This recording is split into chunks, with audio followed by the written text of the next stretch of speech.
Estamos reunidos em nome do Pai, do Filho e do Espírito Santo. Amém. Vinde, Espírito Criador, a nossa alma visitai, e enchei os corações com os vossos dons celestiais. Vós ser chamado intercessor de Deus excelso e o dom sem par, a fonte viva, o fogo amor, a unção divina e salutar. Sois o doador dos 7 dons, e sois poder na mão do Pai. Por ele prometido a nós, por nós seus feitos proclamai.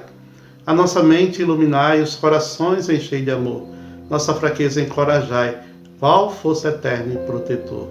Nosso inimigo repeli, e concedei-nos a vossa paz.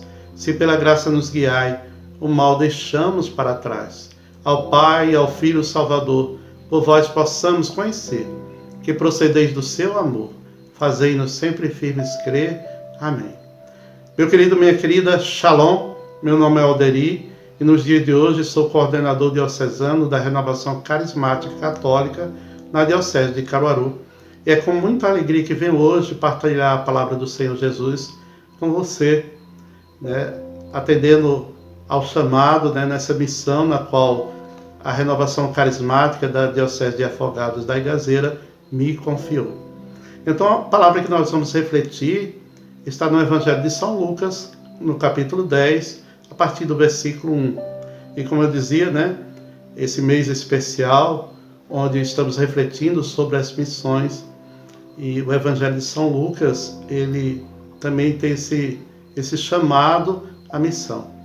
Antes de adentrar propriamente dito no Evangelho, eu queria falar um pouquinho sobre São Lucas. São Lucas, ele era um médico, ele não era um apóstolo, ele provavelmente era um gentio, ou seja, era alguém que não era judeu. Ele foi convertido através da pregação dos primeiros discípulos de Jesus. E tendo se convertido através da palavra do Senhor Jesus, ele procurou algumas testemunhas oculares da vida de Jesus e fez essa biografia belíssima do Senhor Jesus, que está contida no seu Evangelho. Ou seja, uma biografia fiel e organizada. São Lucas também escreveu os Atos dos Apóstolos, certo?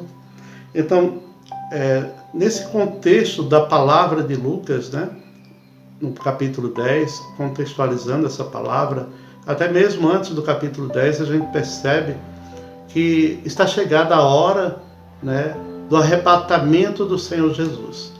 E se a gente adentrar a partir do versículo 9, a gente percebe que o Senhor Jesus já faz alguns chamados a algumas pessoas. Aquela palavra bem conhecida de todos nós, que o Senhor faz chamados a alguns determinados discípulos, onde o Senhor Jesus diz: vem e segue-me. E tem um deles que diz: Senhor, deixa primeiro eu enterrar meus pais. E o Senhor responde, deixe que os mortos enterrem seus mortos. Tu, porém, vais anunciar que o reino de Deus está próximo.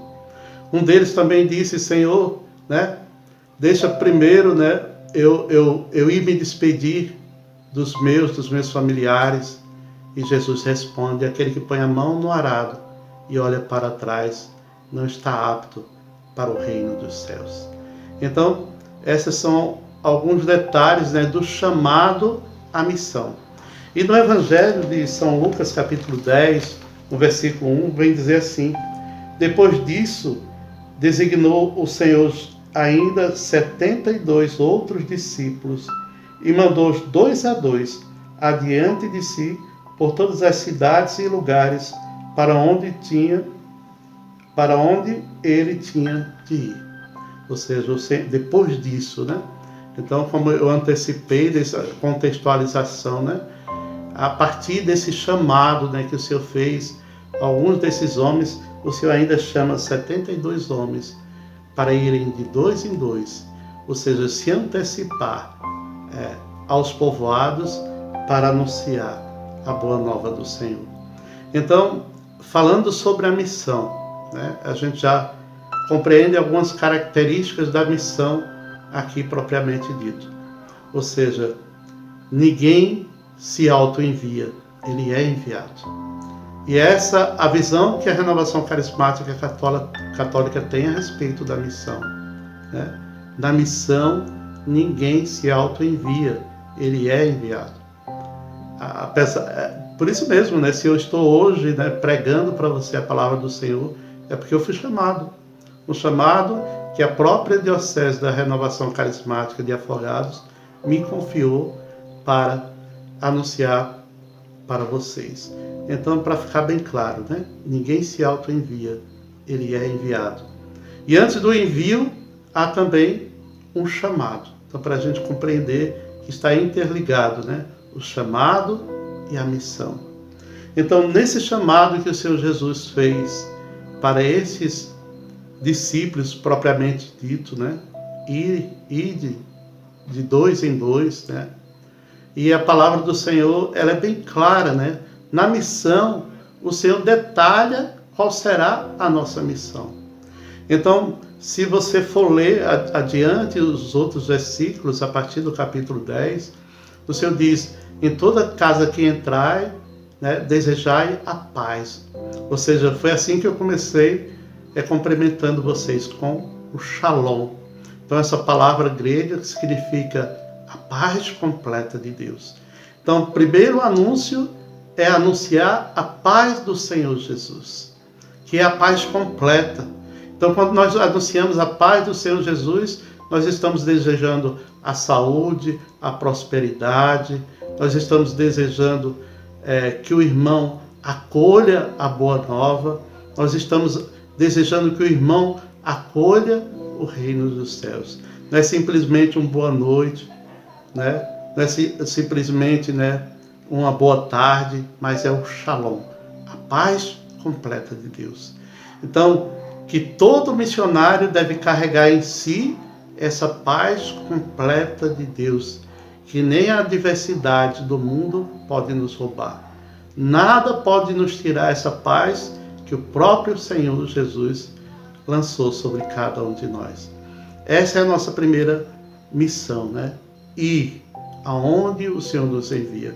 Então, meu querido, minha querida, toda missão, ela é específica para um determinado tempo, para um determinado lugar. Ou seja, a missão, ela carece de uma escuta do próprio Senhor Jesus. O que é que Ele quer que nós digamos? O que é que Ele quer que nós anunciamos?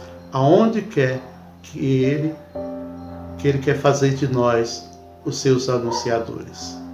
Então, é para a gente ter essa clareza da missão e essa clareza do chamado, né?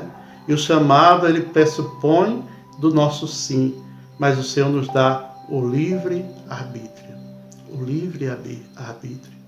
E para compreendermos também, meu querido, minha querida, refletindo sobre essa palavra, né?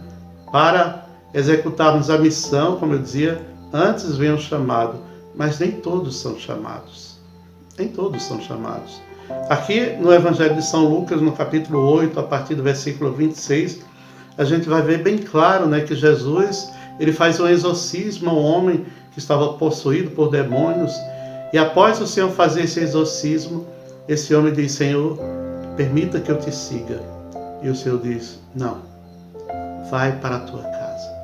Ou seja, nem todos são chamados.